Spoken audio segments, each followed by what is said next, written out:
the first study that was done with infants who are at risk for autism, now these are the babies who have the older sibling with autism, was conducted by one of my postdocs, Leslie Carver. And she showed that indeed there were changes that could be seen at 10 months of age using brain electrophysiology in the infants who are at risk for autism. And essentially she found that these babies were not showing the same pattern of cortical organization in their ERP. So essentially what you expect to see is that the ERP response to a face should be more robust in its amplitude from the right hemisphere than the left. And that's a very robust finding even in adults and children. And what we saw in the babies who are at risk for autism is that they were not showing a normal pattern of cortical organization.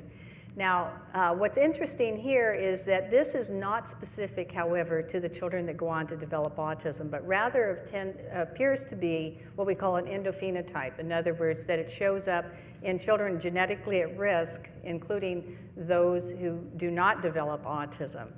And so we're still looking for then a marker that might detect those babies that go on to develop autism out of the high-risk group.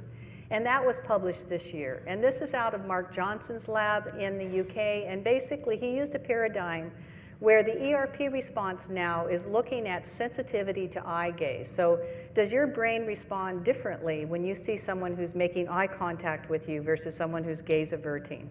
And what you see in young typical babies is that their brains do notice that difference between eye contact and gaze aversion. Whereas babies who go on to develop autism out of this high-risk group do not show this sensitivity to eye gaze. So now we have an early marker that is predictive of a baby who will go on to develop autism. Now, another technique that